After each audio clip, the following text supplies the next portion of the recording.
picking up in popularity, as you mentioned, but definitely not, more often than not in the top 8.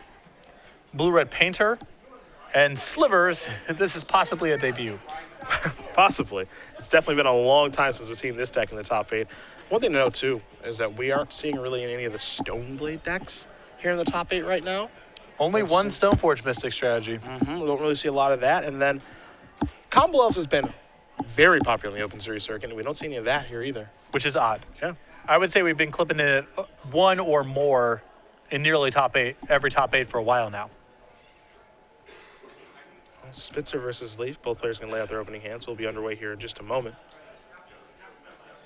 Looks like we have ourselves a Golden Gophers fan on the right.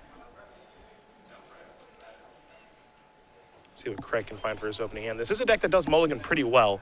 It is interesting, too, because Spitzer knows what he's up against here against Leaf. If he's going to try to keep certain hands in the matchup, what his Reanimator target of choice will be is he's going to take a mulligan. I don't know what to make of this matchup exactly. I could see the matchup playing out like Craig just reanimates something big and runs away with the game before Nick can get something set up. I can also see Craig going to something like Grizzlebrand and Nick being able to battle through it. You know, Iona is an interesting target in the matchup because naming green can be so powerful to shut down life in the loam, but there will be instances where that isn't the end-all be-all. Exactly. Because Nick has Mazavith, a lot of these targets on their own aren't going to be game over. So yes, Craig can draw some cards. If it's Iona, he can't cast Loam or Crop Rotation, but that doesn't mean the game's over by any stretch. Yeah. Punishing Fire, Exploration, Mana Bond, Crop Rotation, Life in the Loam, and Gamble the spells here in Leaf's deck list. Good old Gamble deck. I love it. 35 lands. Back in my day, we used to play 43 lands. Way back when. That was back when it was more Mana Bonds and Mulches. Yeah. Yeah. Sometimes a Zoran Orb to go get with your Tolarian Academy. A delight. Yep. Well, it depends who you are. It was not delightful for me. That's how I picked up most of my losses of that deck. 6 cards here for Spitzer. Looks like there's an Entombment Reanimate already. Animate dead too. I think the thing that he's missing are lands. Yeah. And that's really disappointing if you're Craig, because the first 2 cards you draw up there are Entombment Reanimate. Actual perfect. And you say, well, going on to game 2, I guess. Yeah. Down to 5. But again, this is a deck that does mulligan pretty well. 5-card hands are not out of the question. Most combo decks that are trying to slap A and B together are pretty good at mulliganing, as opposed to decks like Storm, Burn, if you want to qualify that as a combo deck, do not mulligan as well. Yeah. Spitzer not going to lose any hair over these mulligans. Going to take a look at the 5.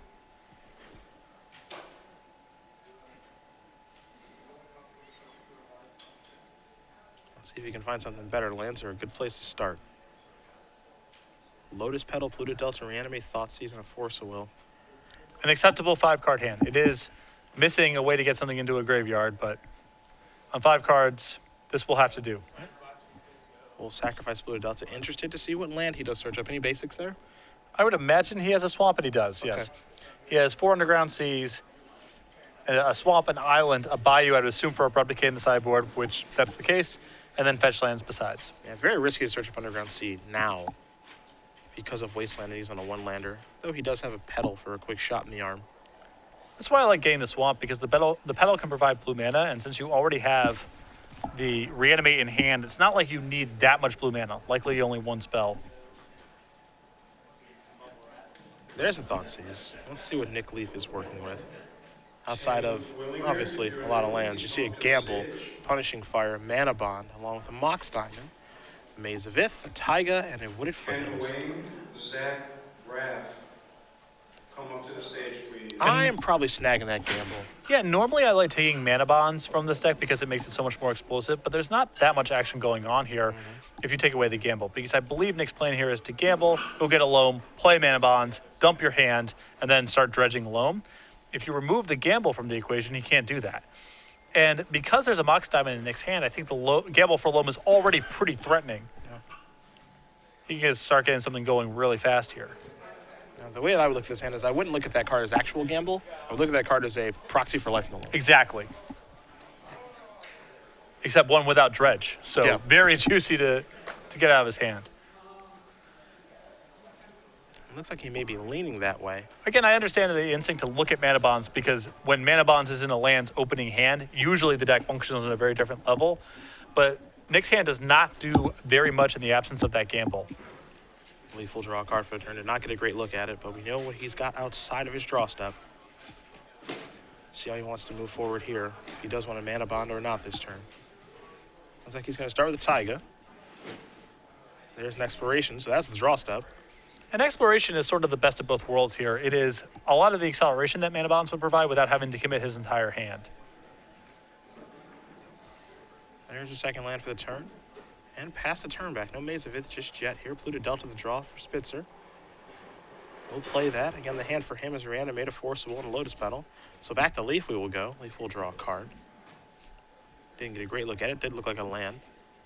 I think it might have been Grove of the Burn Willows. Ah, set up the old Punishing Fire engine, shall we? There it is. The slowest of clocks. Gotta work him down somehow. Hopefully not like that. Careful study of the draw. I always do find it interesting in situations like this if you're supposed to cast a Careful Study now because, you know, you don't really have anything great to discard, though I suppose that Spitzer does have one card he's happy to discard here in Force of Will. It's not really doing all that much. Exactly. And he has Reanimate in hand, and he has no idea when he's going to get locked out of black mana altogether because Nick could just start drawing ports, and then it might be cumbersome to try to get something into play. So I think it's good for Craig to take a shot here. Just get anything into play while Nick's got nothing going on.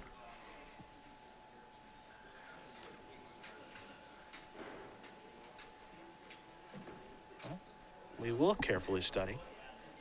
2 cards coming. See what these are very quickly. 2 dazes. No thanks. I would just discard the 2 dazes. I am kind of in agreement. I actually like keeping Lotus Petals. I like having the shot of the arm in case Leaf draws a Rashad port. For sure. No, the petal I think is pretty valuable in this hand. Now, I can understand wanting to discard that to have Forcible plus a blue card. Mm-hmm. So in case, Nick does, peel a gamble, for example. You want to be able to counter that, so. But it's basically only gamble you're playing around here. Because yes, you can force a will loam, but that's not a long-term solution. Yeah, you're not happy to do that. So the only thing gamble is good, the force of will is good against here rather is the gamble. So I suppose it's fine against crop rotation too. It's okay against that.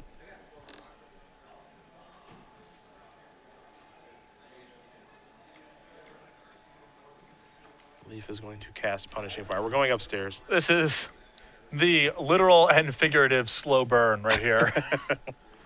You can have a life back, and I'll get my Punishing Fire back. Slowly chipping away. Leaf draws a card for the turn.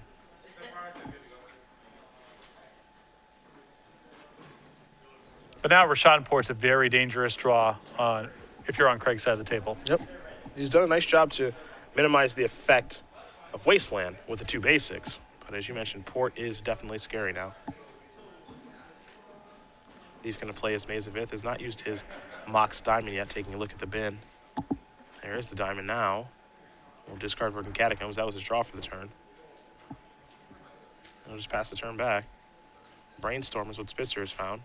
This is another situation, though. Do you cast this now or do you wait? It looks like he's going to go with it now. I think I would have waited a little bit because it's so unlikely that Craig is able to reanimate this turn off of it. See Force of Will, Lotus Petal, and Gristlebrand are the draws, which means no fetch land. So a little bit of a Brainstorm lock here. The issue with Brainstorm is unless you're shuffling your deck or you're doing something proactive that turn with the cards you draw, it is just draw a card. That's eventually how it plays out.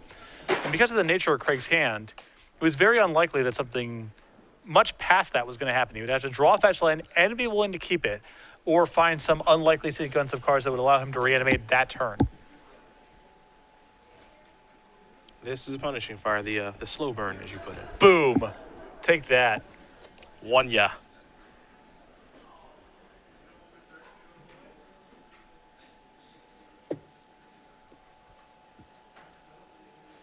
Wasteland comes into play. Back to Spitzer we go. He already knows what he's going to draw, which is Reanimate. He knows his next draw, too. And upstairs. Pick it up. This is funny, but keep in mind that this clock that Nick has going here. But keep in mind, if Craig's reanimation spell is reanimate, the life total matters. And he has Maze of Ith in play, which means that if Craig can't draw cards with the Grizzlebrand, he can't attack because of Maze of Ith. So this is starting to matter. And the Rashad Port was actually a huge draw. Leaf is going to shut down the blue mana. Spitzer's going to draw Grizzlebrand past the turn back. Leaf will pick up his Punishing Fire via the Grove of the Burn Willows, fire it upstairs for 2, and untap. And he can just keep doing this. He's always been given a reason not to.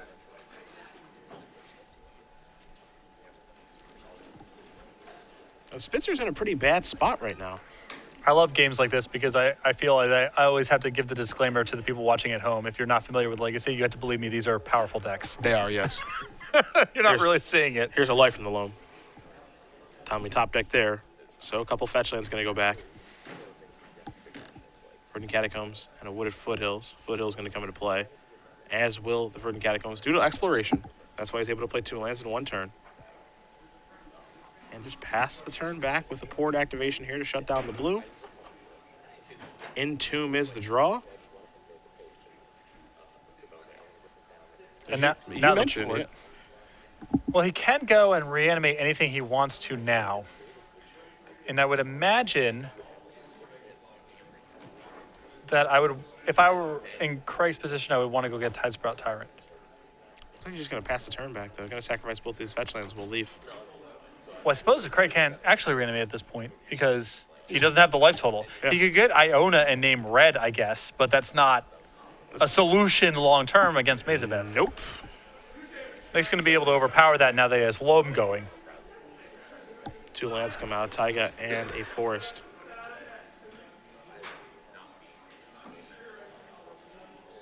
Yeah, oddly enough, when your reanimation spell is actually reanimate instead of exhume or animate dead, your life total does matter. So these chip shots with the Punishing Fire, as little as they are, they do matter and they do add up.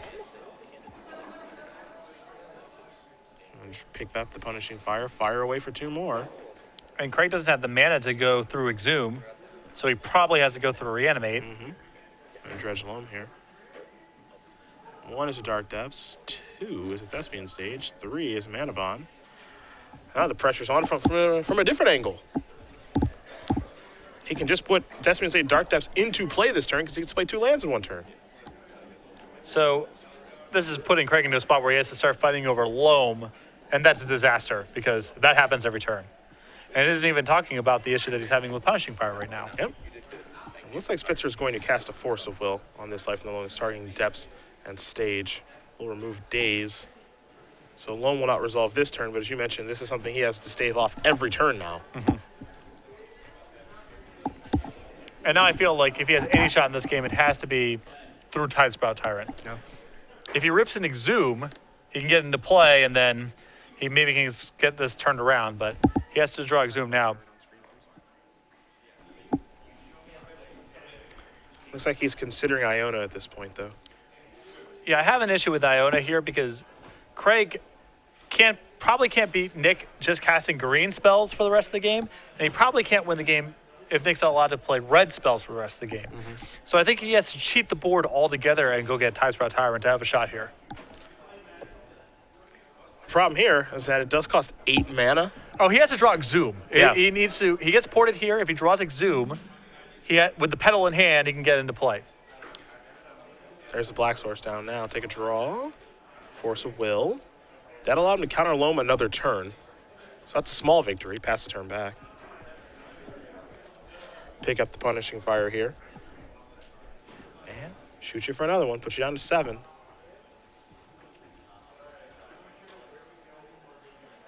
Leaf will draw. Not even Dredge Loam that turn. Just play another Maze of Ith. Surprising because last turn, if Craig was willing to force a Will Loam last turn, it feels like you just want to run that turn back. There's a real possibility that maybe he just forgot Loam was in his graveyard as he draws a copy of Reanimate, does Spitzer. Pass it back. Leaf. Here's a life. Now lose 2 of them. Down to 6. There it is. I honestly think he just may have forgotten last turn. Maybe. Yeah. Gonna dredge 3 cards. Wooded Foothills is 1. Rashad Port is 2. Dark Depths is 3. Gonna put him to the test again.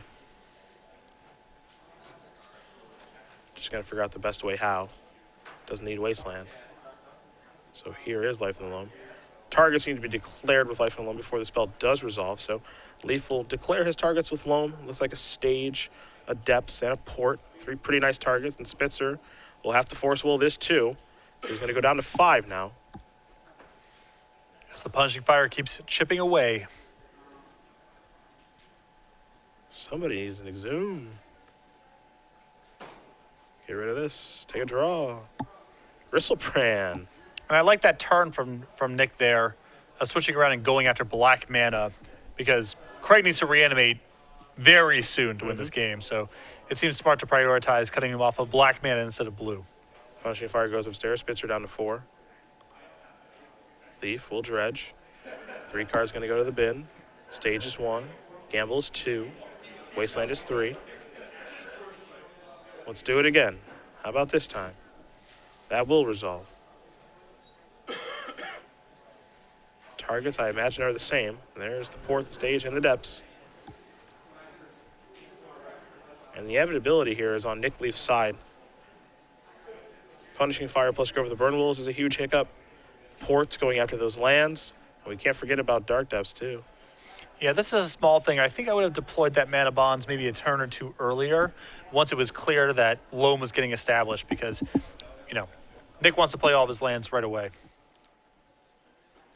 Mana Bond actually looking great in this situation because he's able to put all the lands in play. Yeah, and Nick's mana is a little bit tight right now. You know, he's trying to cast Punishing Fire. He wants to port as much as possible. He now has Thespian Stage plus Dark Depths. So even though that 1 mana from casting the Mana Bond this turn seems innocuous, it may have mattered. Looks like it's time to go porting. Black Source down. Spitzer saying, can I draw, please? No? Darn it. Okay. At this point, Nick still has the mana left over to make a Merit Lage token. Yeah, so just lock him up, and that's exactly what Nick Leaf does with his lands deck. Winning game number 1 here over Craig Spitzer.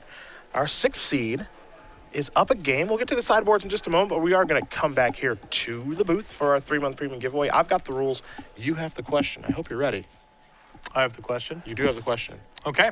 So we've been very Grand Prix New Jersey focused, as it's a big event coming up in November. SCGMINN will be hosting it. We're very excited about it. So we're rolling out a lot of information, and all the trivia questions do pertain to that. So the question I have for you is, we have a guest of honor, an artist coming over from England, who does not travel to the States very often to do signings and all that kind of stuff. We're very excited to fly him out.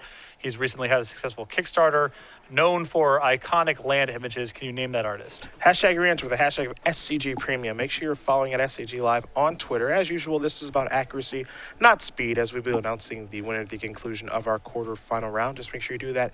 Do use, that hashtag and are following SCG Live on Twitter. 1 winner, 3 months. Announce the conclusion of our quarterfinal round. Good question. Thanks. I like that one. Job well done. You snuck it on me. I put you on the spot there, but you're a professional. You're fine. Head back to the match. Take a look at the sideboards here. Spitzer has 2 Needles, 2 Tormod's Crypts, an Ashen Rider, 3 Abrupt Decays, a Coffin Purge, a Duress, 2 Massacres, and 3 Show and Tells. What do we like here? Well, whether or not he wants to show and tell depends on Nick's sideboard, because that's a way of getting things into play when your graveyard's being taxed. Doesn't seem like Nick is that heavy on that sort of element, so I guess he doesn't have to go to show and tell. I think the Coffin Purge is good to bring in here as a way to fight Loam. I think the 2 copies of Tormod's Crypt as well, even though I think Coffin Purge is the better of the 2. And the 2 copies of Pithing Needle I think he wants because Maze of Ith is annoying for Craig. Maze of Ith is the ultimate annoyance. Yes. It's a real pain in the butt. You see on Leaf's side, he's got a Needle of his own, 4 Sphere Resistance, 2 Dark Depths, 1 Thorn Amethyst, a Primeval Titan, which I love, a Crop Rotation, 3 Corrosion Gryphs, a Ray Revelation, and a copy of Karakas. Some really nice ones there in Karakas and Crop Rotation. So I think Nick wants to speed up his deck a little bit here and try to kill faster. So I'd like bringing in the Crop Rotation along the side, the 2 copies of Dark Depths to speed the deck up a little bit. And the 1 Karakas is a great bullet in the event that Craig reanimates a legend. Once upon a time, in these Reanimator decks, I know some players used to go towards the old Realm Razor. Oh, wow, really? Yes, I've seen some Realm Razors be reanimated. When Lance was very popular in the Open Series many moons ago, Reanimator players used to go towards Realm Razor to eat all their lands. Can't be Karakas. Correct? Probably can't kill it. Very unlikely. And it probably kills them before they can reassemble a board. No. pretty sweet deck. Eat all those lands. There was a world where, I remember many moons ago as well, people used to reanimate, Petrodon Yes. and get 2 lands. That old beastie from Nemesis, I think. I worked on Reanimator decks in passing for my first Pro Tour, which was Pro Tour New Orleans. Okay. And soon thereafter, Petrodon got printed and then it got incorporated to the deck. I do like that this is first of all, it's not. It's from Torment. Exactly. So I said Nemesis from Torment. my first Pro Tour, Odyssey, was the most recent set. And then this got printed next.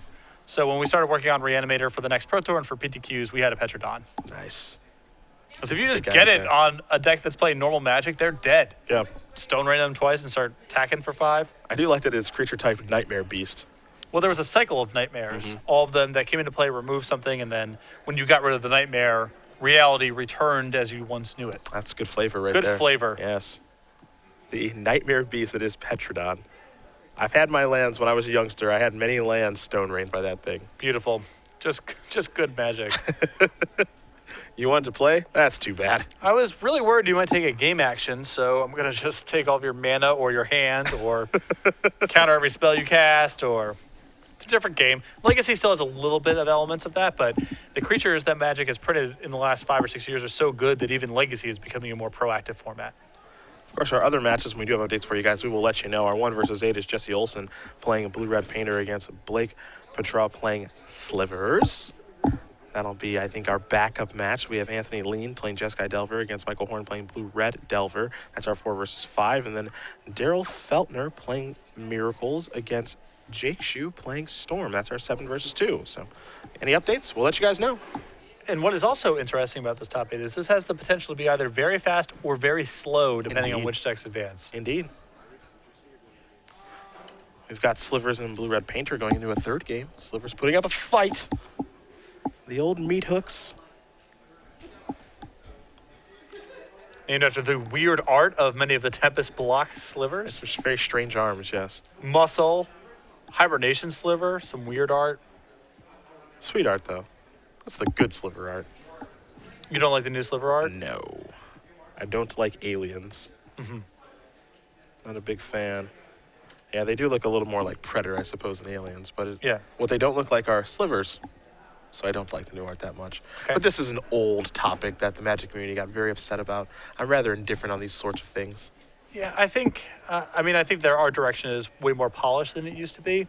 But I can understand you bring back this creature type trying to capitalize on nostalgia, and then you change the art direction. It feels disingenuous to certain people. I can sympathize. But I was never a big Slivers guy anyway, so that's why I'm rather indifferent on the matter. Exactly. I just know I never want to play against a Crystalline. And Really McDonald's said we're bringing back the Shamrock Shake, but they didn't make it green.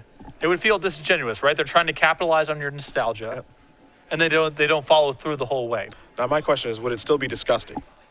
Most likely, yes. Okay, I just want to make sure. That feels like the defining characteristic of the Shamrock I just Shake. wanted to confirm. It's tied with green, I guess, is disgusting. Okay. Because if it's blue and the same flavor, that's still not okay. Exactly. Yeah. Gotcha. People, when it seems like you're trying to capitalize on nostalgia, man, people can get sensitive about the details. Absolutely. Rightly so.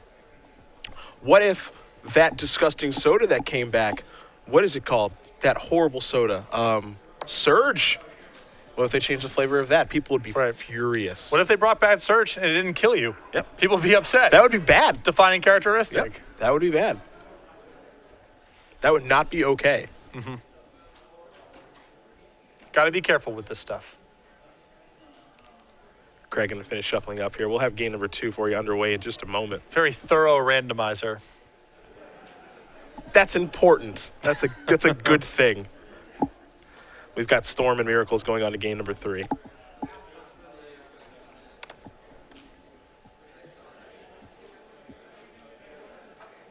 This matchup does look a little tough here for Spitzer, though last game, to be fair, not an explosive draw from Reanimator and did mulligan a 5. This is a weird matchup to me because I can see both decks producing lopsided draws that the other person can't really function against. I don't know if I've seen this matchup before in action, and I was reading the deck list, and usually I'm pretty good at not necessarily predicting the winner, but at least crafting how the games are going to play out. And this one's just too weird for me. It's actually pretty hard to do. I feel like the games are going to play out differently a lot. There is an Entomb over there. Gristlebrand, Tormod's Crypt in the hand. So he has Entomb, Reanimate, but one land. So if Nick opens up on Wasteland, maybe he's in trouble, although he has a lot of time to draw a black source of mana. Yep. It's hard to pass up on that hand, though. I think the Tidespout Tyrant's actually in the hand. That's tough. It's the problem with one of, sometimes you draw them. Yeah, that is actually pretty tough. Now, one thing he can do is he can get a little bit creative, right? Find a way to discard that card. Careful Study will help. Thoughtseize yourself. Or get your Gristlebrand to play, have your maximum hand size be above 7. Get that thing in the graveyard. Or turn 1, say go. Turn Also 2, that. discard. Yep. And unless Nick has brought in his Thorn of Amethyst, there's not a lot going on that Nick can punish you for. Because you can always play the land and tap it that turn. Yep. You might get locked out on subsequent turns, but you're always good for the first one. That would be an interesting game plan to see if Craig were just to keep the 7 cards and just say, your turn. Next turn, draw, discard the Tyrant, and then the next turn, play a land and reanimate. But that's not what we're going to see. We will see the more traditional play, which is playing the Underground Sea, pass the turn back. Hope you don't have a Wasteland. That's a forest. That's not a Wasteland. Let's see what this is. Nothing too fancy out of Craig, and it's possible he wants to get Iona anyway and just name green. Yep. Hope that's good enough. Exploration. A little bit of a shoulder shrug. That's the problem card. Ugh. The Wasteland. There will be a response. It will be an Entomb. And we'll see what Spitzer does want to search up, creature-wise. With the Tidespout Tyrant in hand, I would guess it's an Iona. He's going right for Okay. Gristlebrand, not messing around. Sure. He wants the big guy.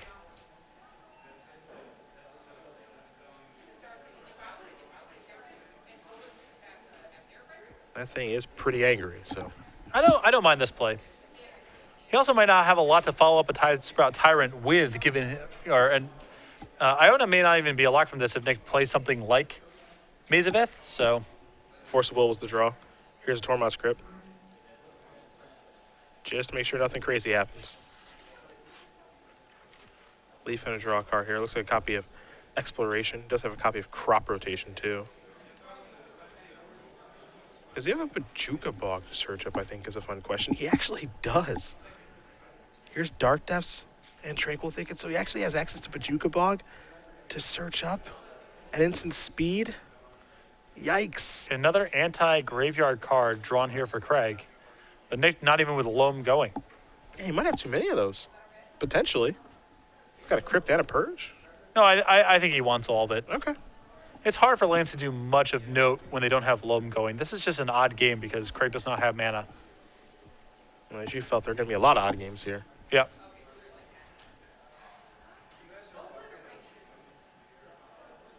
Another odd thing that can happen right now is because Leaf does have Dark Depths in play and Crop Rotation in hand, he can work his way to his 20/20. I guess it's faster than the Punishing Fire kill he was going for last game. One could argue. There's a Bayou. That's a Reanimate targeting Gristlebrand. So will Leaf make a move here? He's got a green mana. This is a Crop Rotation, sacrificing the Tranquil Thicket. This has to be Force of Will. I would counter this if I were Spitzer. Crop Rotation represents a lot of things. Bajuka Bog and Thespian Sage among them. This is a Force of Will. Moving his Tidespout Tyrant, so Crop Rotation does not resolve. Losing the Tidespout Tyrant here is a cost, though. There's no way for him to get in the graveyard now. It's been exiled. This is another Crop Rotation. Jeez. Means business. This one will resolve. You saw him float a mana to play around days there. He'll get a Bajuka Bog. Trigger on that card means that Mr. Spitzer's graveyard is no longer with us. And I've seen tutoring for Bajuka Bog at instant speed do work against all sorts of decks like this. Yeah. What a huge beating this just was, having both Crop Rotations there. And now Craig's hand is nonsense. I think it's Gristlebrand, a Coffin Purge. It is quite ugly, to say It's the two least. Gristlebrands and a Coffin Purge now, Yeah. so. At Leaf. this point, manual style with the Dark Depths may be good enough. Ooh, the tick down. Here's a Careful Study, but that land in play is a Bayou. That's not so good. Leaf gonna draw a card. That's a Maze of Ith. That one doesn't tap for mana. Another Careful Study here for Spitzer. These draw steps are going to be kind of humorous for each player. Let's see what Leaf can pick up. That's a Verdant Catacombs. Pass the turn back over to Spitzer, who will draw a Elish Norn. Perfect. Sacrifices Verdant Catacombs. We might be going manual. The beauty and misery of Legacy on full display so far. Dark Depths now 9 turns away from creating a 2020. Just some weird games. Yeah, that's why it's great. I cannot get enough. It's been a while since I've seen a manual kill. I think you probably had to go back to, I would guess Ken Haas was the last time I've seen it. That's in his range. Yeah. Much earlier this year, probably during season 1. Mm-hmm. Leaf will draw a card. Because, hey, you know what? What's the rush? Especially now that Craig has lost the Tidesprout Tyrant. Maze of Ith is a really solid lock against every other reanimation target that Craig can bring to the table. Here's Wasteland going after the Bayou. Spitzer going to take a look at the bin.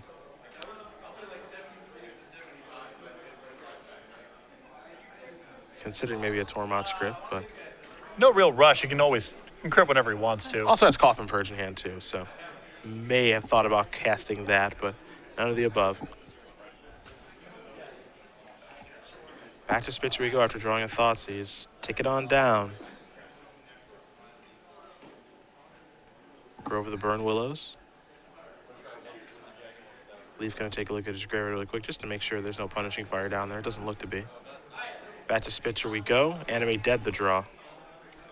And I think unless Nick rips a Thespian Sage, we know how this one's ending. Yep. I got a feeling it's gonna end with a 2020 no matter what. Right, it's only, is it Thespian Stage or is it just au natural? That'll answer your question. Ah, lame. Thespian Stage, the draw gonna come directly into play here for Leaf. A Lotus Petal, the draw here for Spitzer. Ooh, mana.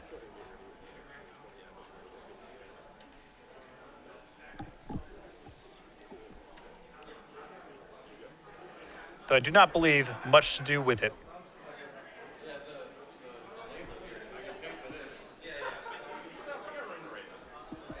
Petal's gonna sacrifice for some mana. It's time to study very carefully. Hit 1 and 2. Brainstorm and Lotus Petal among the cards. Spitzer about to discard 2 of them. And this is one of the matchups where you can see why people sometimes went to Inkwell Leviathan as a target. Oh yeah. Because these Maze of Iths are really awkward for Craig to play against.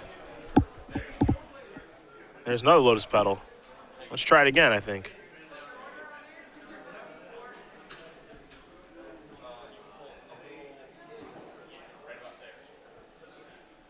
And Nick happy to sit here and watch Craig do whatever it is he's trying to do. Basically do your worst in the face of a 2020. Brainstorm's good to go. 2, 3. Reanimate among the cards. An island, however, is what he's found. As we do have a quick update here for you guys. Blake Petra has won his match over Jesse Olsen. Slivers is moving on. I have a feeling we'll be watching that in a little bit. Woohoo!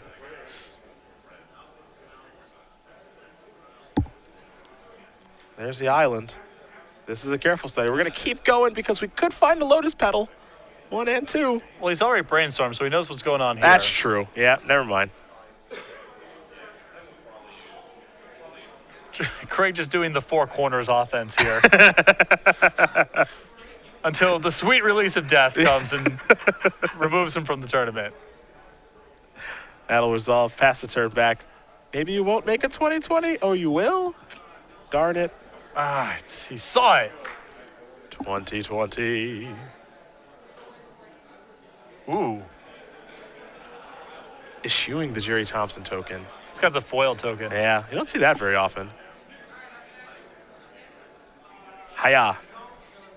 Extended. Nick Leaf going to win this match over Craig Spitzer. 2-0. Lands will down Reanimator, and that's moving on as well.